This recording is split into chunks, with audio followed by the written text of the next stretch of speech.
Assalamualaikum warahmatullahi wabarakatuh. Salam sejahtera bagi kita sekalian. Dalam pertemuan ke-8 ini, saya mengambil tema manajemen kinerja dan disiplin kerja. Nah, dalam disiplin kerja ini diantaranya saya akan membahas pertama tentang definisi disiplin kerja, yang kedua jenis-jenis disiplin kerja, yang ketiga tujuan dan arti penting disiplin kerja, keempat indikator disiplin kerja, yang kelima prinsip-prinsip disiplin kerja, dan yang terakhir nanti kita membahas studi kasus prinsip budaya kerja orang Jepang. Karena saya melihat bahwa Jepang sampai saat ini masih menjadi model untuk bagaimana untuk bangsa Indonesia harus belajar untuk disiplin.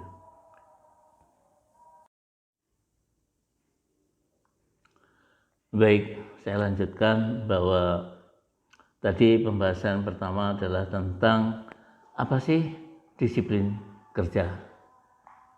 Kedisiplinan merupakan suatu fungsi operasional manajemen sumber daya manusia yang terpenting, karena semakin baik disiplin kerja pegawai, semakin baik kinerja yang dapat dicapai.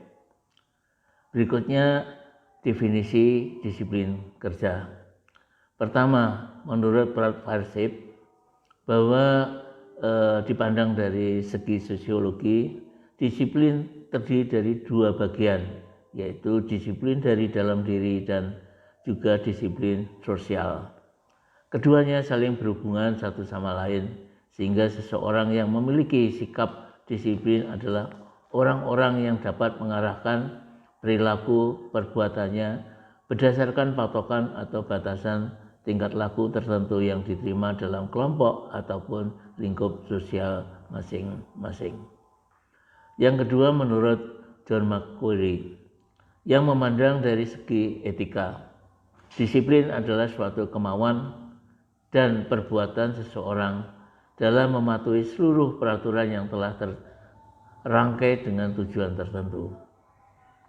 Kemudian yang ketiga, menurut Hasibuan, disiplin merupakan tindakan manajemen yang mendorong para anggota organisasi memenuhi tuntutan berbagai ketentuan yang berlaku. Berikutnya menurut Profesor Faisal, yaitu disiplin kerja adalah suatu alat yang digunakan oleh para manajer untuk berkomunikasi dengan karyawan agar mereka bersedia untuk mengubah suatu perilaku serta sebagai suatu upaya untuk meningkatkan kesediaan seseorang mentaati semua peraturan perusahaan dan norma-norma sosial yang berlaku. Berikutnya adalah pengertian disiplin kerja menurut Rifai, adalah suatu alat yang digunakan para manajer untuk melakukan komunikasi dengan tenaga kerja agar mereka bersedia untuk mengubah suatu perilaku serta sebagai upaya untuk meningkatkan kesadaran dan kesediaan seseorang mentaati suatu peraturan. Jenis-jenis disiplin kerja. Ada 3 jenis disiplin kerja. Pertama adalah jenis preventif. Di sini menanggung pengertian bahwa kegiatan yang dilaksanakan untuk mendorong para karyawan agar mengikuti berbagai standar dan aturan sehingga penyelewengan yang ada dapat dicegah. Yang kedua adalah disiplin korektif. Di sini mengandung pengertian bahwa kegiatan yang diambil untuk menangani pelanggaran terhadap aturan-aturan dan mencoba untuk menghindari pelanggaran-pelanggaran lebih lanjut. Dan yang ketiga adalah disiplin progresif, yaitu kegiatan memberikan hukuman-hukuman yang lebih berat terhadap pelanggaran yang berulang, bertujuan untuk memberikan kesempatan kepada karyawan untuk mengambil tindakan korektif sebelum hukuman-hukuman yang lebih serius dilaksanakan.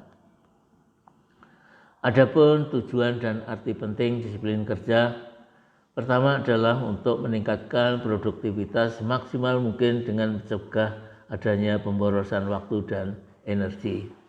Yang kedua, disiplin mencoba mengatasi kesalahan dan keteledoran yang disebabkan karena kurang perhatian, ketidakmampuan, dan keterlambatan.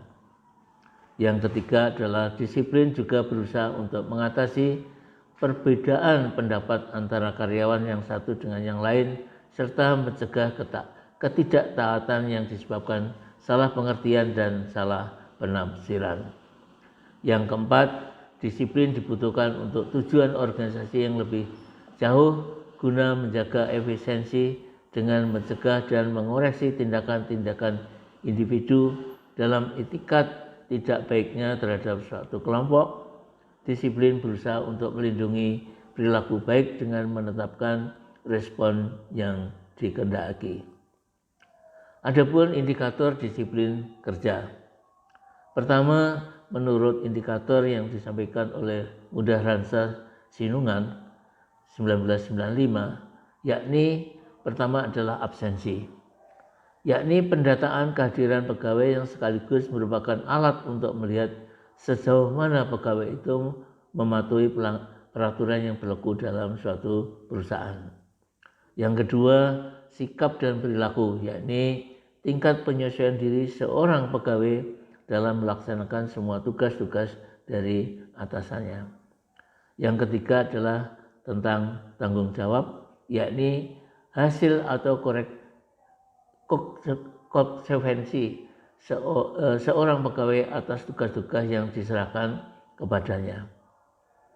Adapun indikator-indikator disiplin kerja menurut Hasibuan dalam Sinambela 2016, indikator-indikator disiplin kerja meliputi pertama, tujuan dan kemampuan. Tujuan dan kemampuan ini ikut memengaruhi tingkat kedisiplinan pegawai. Yang kedua adalah teladan pimpinan. Teladan pimpinan sangat berperan dalam menentukan kedisiplinan pegawai karena pimpinan dijadikan teladan dan panutan oleh para bawahannya. Yang ketiga adalah balas jasa.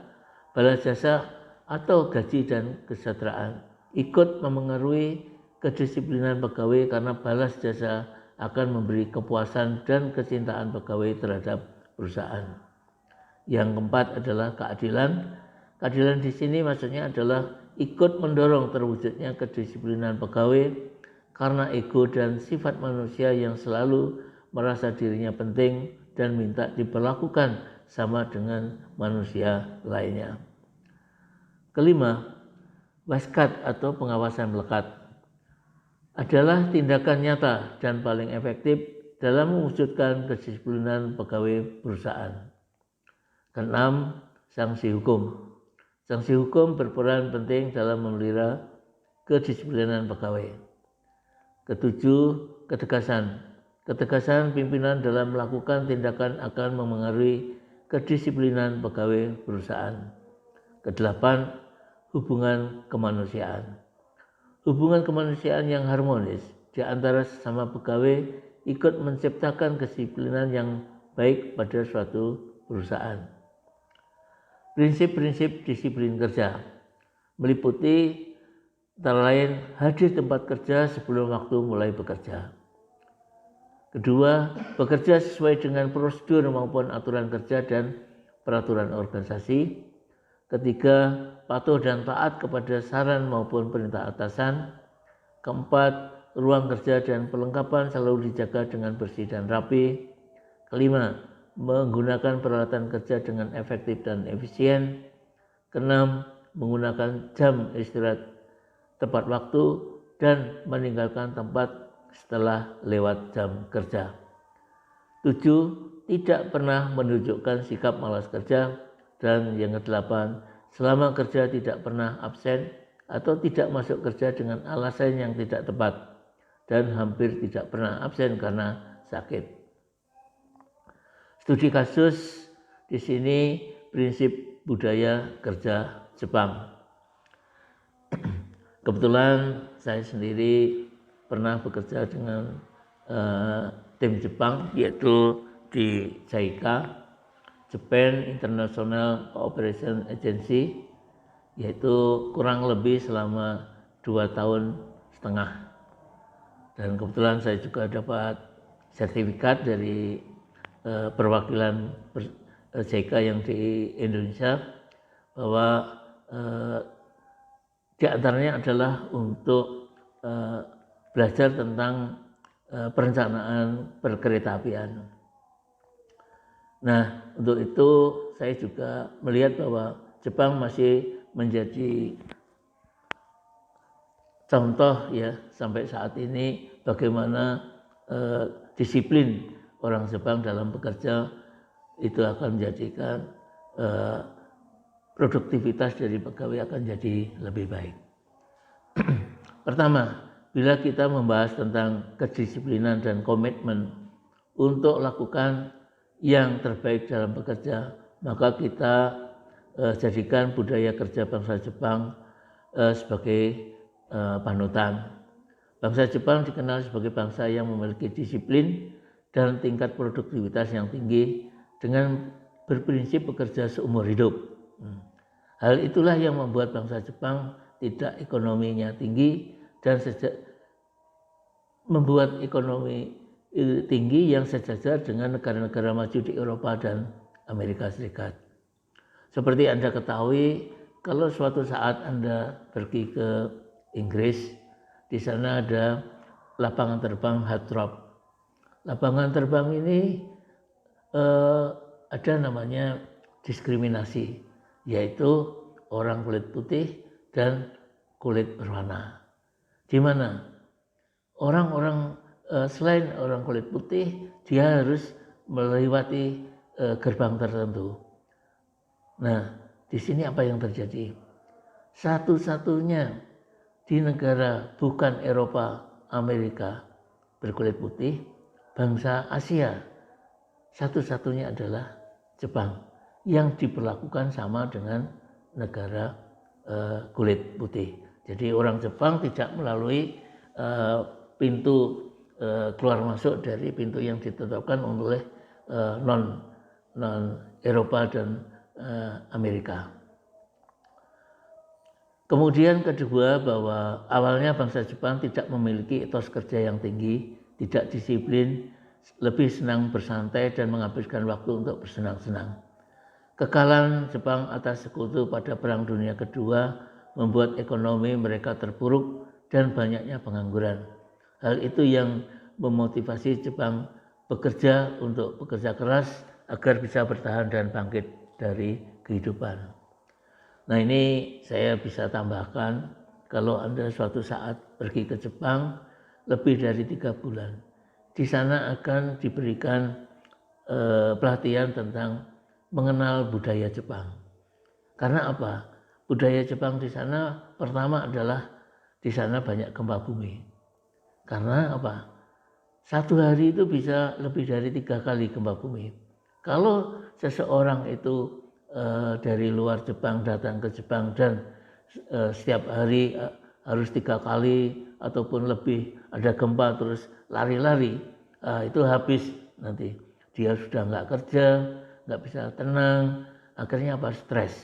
Oleh itulah makanya untuk mereka yang pendatang dari negara lain yang datang ke Jepang akan diberikan namanya budaya Jepang. Di antaranya adalah kebiasaan seperti itu. Kalau ada gempa tidak perlu lari, tapi harus mengamankan diri. Yang kedua yang menjadi perhatian adalah bagaimana memotivasi anak-anak dari kecil menjadi besar. Itu dengan cara memberikan semacam motivasi. Karena di Jepang itu nggak ada namanya misalnya seperti tambang. Kalau kita punya tambang emas, batu bara dan sebagainya. Jepang nggak punya tambang. Dia hanya punya gunung berapi dan laut. Jadi kalau tidak tadi misalnya dia tidak pandai, tidak kerja keras dan sebagainya, dia akan mati dengan sendirinya. Yang tidak kalah penting adalah iklim. Di sana ada 4 iklim. Tetapi pada saat iklim yang dingin itu 6 bulan itu tertutup es, sehingga ada semacam semangat orang Jepang harus mencari makan dan bisa berhemat, yaitu kerja 6 bulan untuk bisa hidup 1 tahun. Kalau tidak, kalau hanya 6 bulan bekerja untuk 6 bulan, dia akan mati karena kedinginan karena salju tadi. Nah, inilah membuat bangsa Jepang akan menjadi bangsa yang militan untuk kerja. Kondisi tersebut secara tidak langsung memacu kedisiplinan dan peran yang sangat signifikan dalam pembentukan etos kerja yang tinggi. Etos kerja inilah yang berperan penting atas kebangkitan ekonomi Jepang, apalagi etos kerja ini ditanamkan, ditularkan dari generasi melalui jalur pendidikan, lalu dipraktikkan dalam dunia kerja. Jadi anak kecil di Jepang itu dididik untuk pengetahuan, itu adalah penting. Jadi belajar tadi adalah tujuan dari pulang sekolah. Misalnya pulang sekolah dia disuruh ikut les dan sebagainya. Tujuannya apa? Supaya nanti bisa masuk Universitas Tokyo. Karena apa? Kalau seseorang di Jepang itu bisa masuk Universitas Tokyo, itu dia sudah jaminan. Karena hampir pimpinan pengusaha sukses baik di dalam maupun di luar negeri yang dia pendidikan dari Universitas Tokyo itu adalah yang berhasil.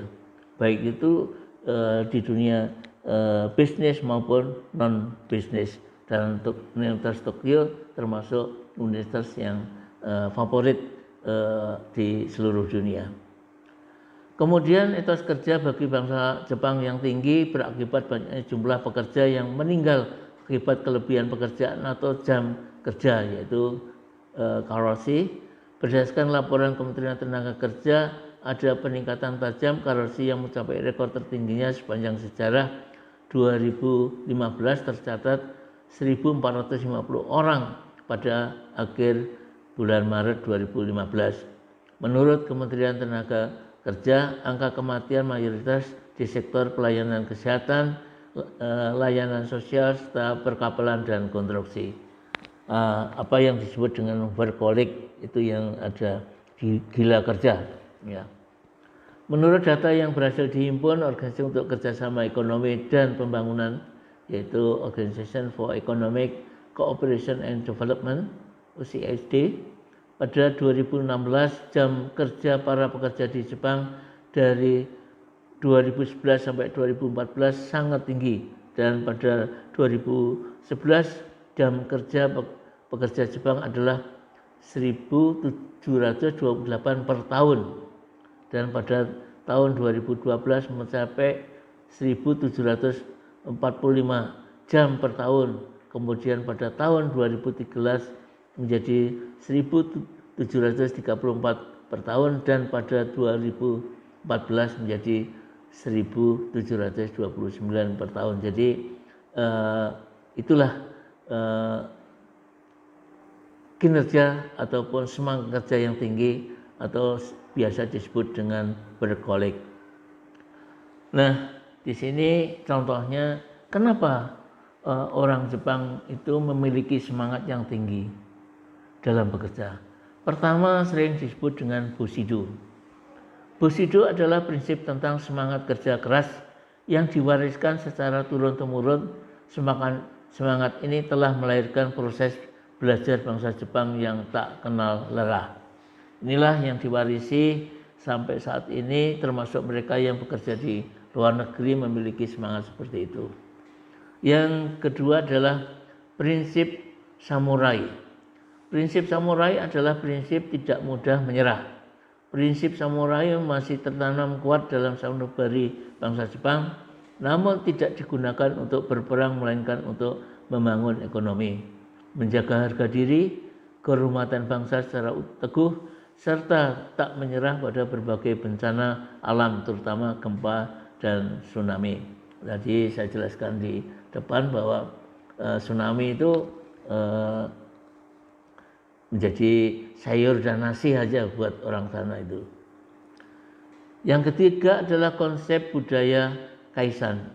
Konsep budaya kaisan menurut kerajinan, kesungguhan, minat dan keyakinan, hingga akhirnya timbul kemauan untuk selalu belajar dari orang lain.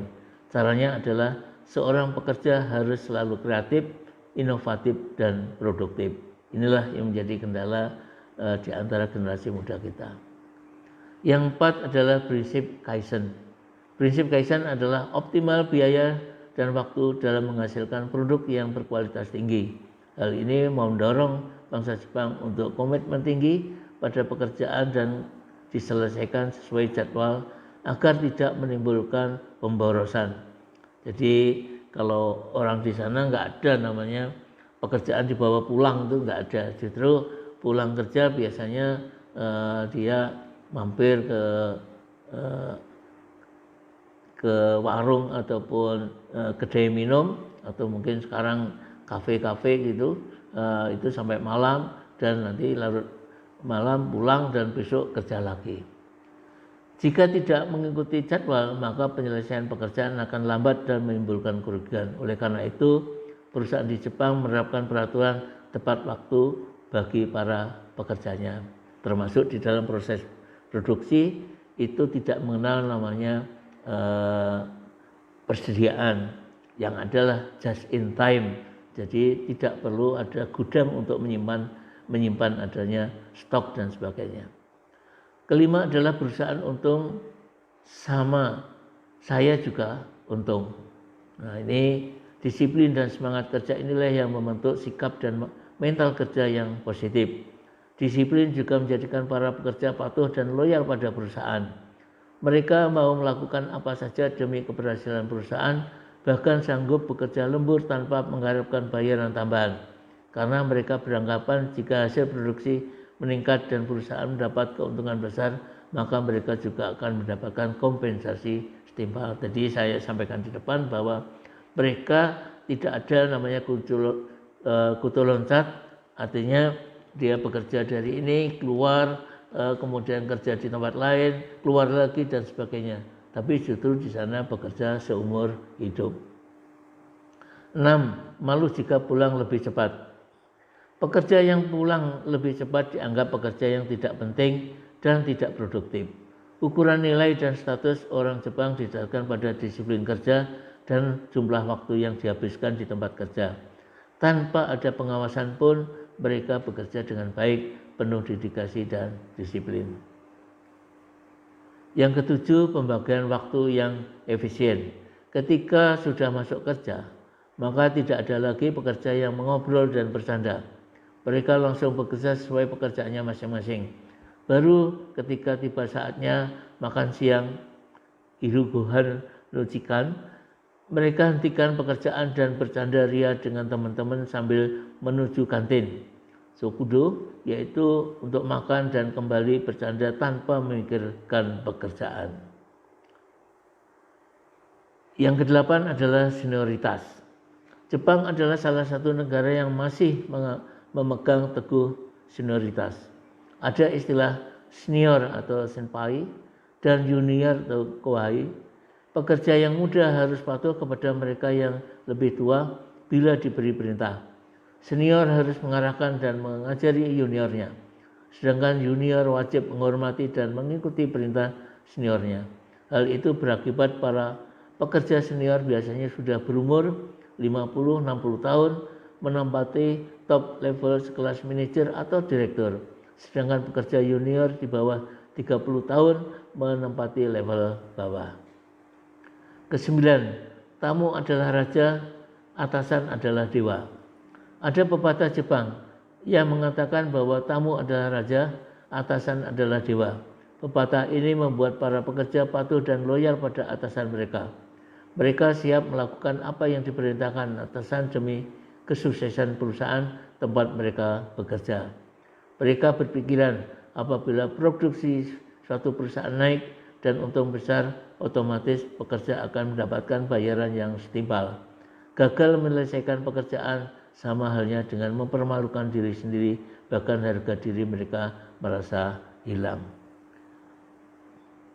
Demikianlah sepintas tentang materi mata kuliah kedisiplinan yang kita ambil dari teori-teori yang ada, dan kita bandingkan dengan semangat dari pekerja-pekerja di Jepang yang mungkin akan menjadi referensi Anda semua. Demikian kurang lebihnya kuliah pertemuan ke-8 ini saya tutup dengan wassalamualaikum warahmatullahi wabarakatuh.